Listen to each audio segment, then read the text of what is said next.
কালীঘাট হিন্দু শাস্ত্র অনুযায়ী পুরাণ বর্ণিত ৫১ সতীপীঠের মধ্যে অন্যতম। জনশ্রুতি অনুযায়ী বহুকাল আগে আদিগঙ্গার পাশে কালীক্ষেত্র নামে ঘন জঙ্গলপূর্ণ এক স্থানে আত্মারাম ব্রহ্মচারী নামে এক ব্রাহ্মণ বাস করতেন। আদিগঙ্গার তীরে সন্ধ্যা বন্দনাকালে হঠাৎ একদিন তিনি এক অলৌকিক আলোর দর্শন করেন। আলোর উৎস সন্ধানে এসে এই পুষ্করিণী থেকে মা কালীর মুখ ও পদাঙ্গুলি সাদৃশ্য পাথর উনি খুঁজে পান।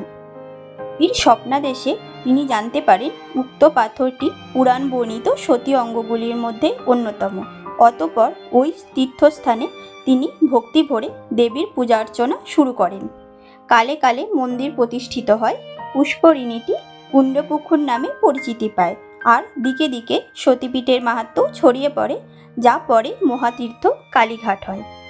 আজ আমরা যাব এই বিখ্যাত সতীপীঠ কালীঘাটের মায়ের দর্শনে। প্রথমেই বলি, তোমরা কালীঘাট আসবে কিভাবে। কাছাকাছি যে কোনো মেট্রো স্টেশন থেকে মেট্রো নিয়ে চলে এসো কালীঘাট মেট্রোতে। আদারওয়াইজ তোমরা যদি হাওড়া বা শিয়ালদার থেকে আসতে চাও, হাওড়া শিয়ালদার থেকে অনেক বাস আসে কালীঘাটের এখানে। আমরা আমাদের বাড়ির কাছাকাছি মেট্রো স্টেশন দক্ষিণেশ্বর থেকে মেট্রো নিয়েছিলাম।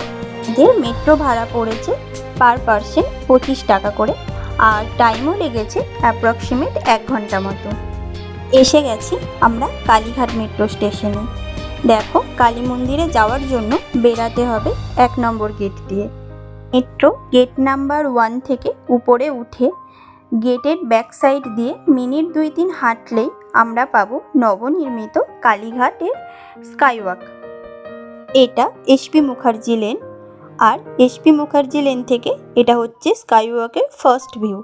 স্কাইওয়াকটি 14ই এপ্রিল উদ্বোধন হয়েছে, আর 15ই এপ্রিল মানে নববর্ষর দিন থেকে সাধারণ মানুষের জন্য খুলে দেওয়া হয়েছে। খুব সুন্দরভাবে কালীঘাট মন্দিরের একটা টপ ভিউ এখানে ড্র করা রয়েছে। এসপি মুখার্জি লেন থেকে স্কাইওয়াকে ওঠার জন্য দুদিকে গেট রয়েছে। একদিকে রয়েছে এসকেলেটর আর একদিকে রয়েছে সিঁড়ি। ওয়াও, এটা হচ্ছে কালীঘাট স্কাইওয়াকের ফার্স্ট ভিউ। ভীষণই সুন্দর, নিট অ্যান্ড ক্লিন, খুব সুন্দর লাগছে সামনের থেকে দেখতে। দক্ষিণেশ্বরের পরে আমাদের শহরে এটাই সেকেন্ড স্কাইওয়াক।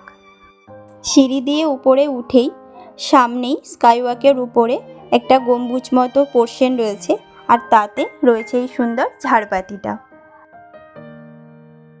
চলো এবার কালী মন্দিরের দিকে যাওয়া যাক। একটু সামনে এগিয়েই বাঁ দিকে পোড়া মাটি দিয়ে বানানো রয়েছে এত বড় একটা 3D ফ্রেম, যার মধ্যে আমি প্রথমেই যে কালীঘাটের গল্পটা বললাম ওটা সুন্দরভাবে লেখা রয়েছে, আর 3D ফ্রেমের মাধ্যমে চিত্রায়নও করা আছে। স্কাইওয়াকটি বেশ লম্বা, প্রায় 450 মিটার মতো দীর্ঘ, আর এর চওড়াটাও রয়েছে 10 মিটার।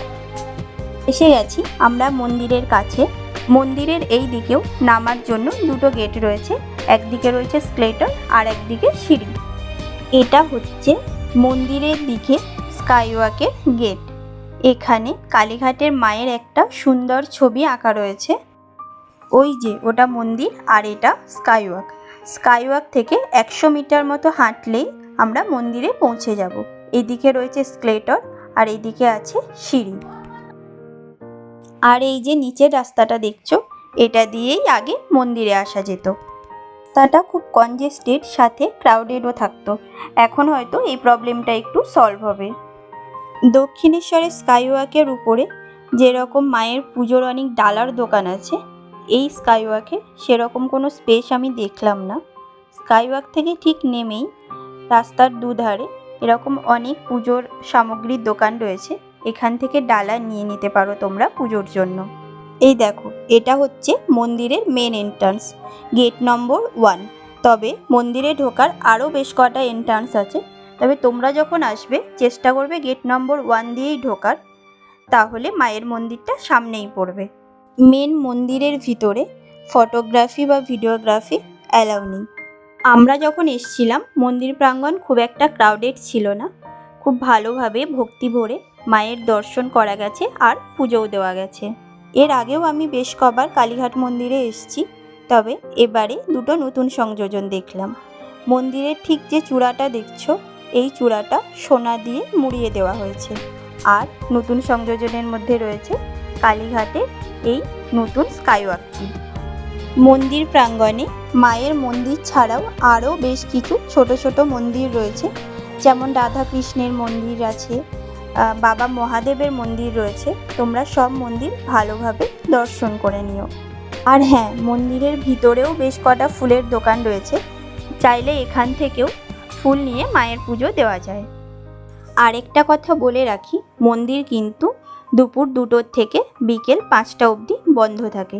তোমরা চেষ্টা করবে এই টাইমটা বাদে বাকি টাইমে মন্দির দর্শনে আসার।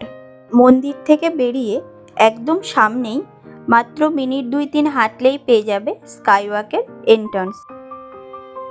2018 সালে স্কাইওয়াকের প্ল্যানিং হলেও কনস্ট্রাকশন স্টার্ট হয় 2021 সালে, আর এটি রেডি হয় 2025-এ।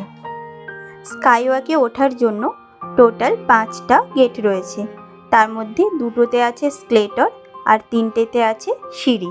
নকুলেশ্বর মন্দিরের দিকে যে গেটটা রয়েছে ওখানে কোনো স্কেলেটর নেই, ওখানে আছে অনলি সিঁড়ি। এই যে দেখো, এটা মন্দির আর এটা হচ্ছে স্কাইওয়াকে ওঠার সিঁড়ি। এছাড়া জায়গায় জায়গায় 4-5টা মতো লিফটও আছে স্কাইওয়াকের উপরে ওঠার জন্য। স্কাইওয়াকের উপরে বেশ কটা টিভি লাগানো রয়েছে আর অনেক সিসিটিভি ক্যামেরাও লাগানো হয়েছে। এখানে বেশ কটা ডাস্টবিন রয়েছে। এখন অবধি স্কাইওয়াকটা ভীষণই পরিষ্কার, কারণ এটা সবেই উদ্বোধন হয়েছে। আমাদের সবাইকে চেষ্টা করতে হবে ফিউচারেও যেন স্কাইওয়াকটা এরকমই পরিষ্কার থাকে। আমাদের যার যা ফেলার আমরা যদি নির্দিষ্ট ডাস্টবিন ইউজ করি, দেখবে ফিউচারেও স্কাইওয়াকটা সেমভাবে নিট অ্যান্ড ক্লিন থাকবে। তোমাদের সবাইকে শুভ নববর্ষের অনেক অনেক শুভেচ্ছা। নতুন বছর সবার খুব ভালো কাটুক। থ্যাংক ইউ ভিডিওটি লাস্ট অবধি দেখার জন্য। ভালো লাগলে লাইক কমেন্ট করো, আর আমাদের YouTube channel Loyal Star Riders RSR subscribe করে আমাদের সাপোর্ট করো। Thank you.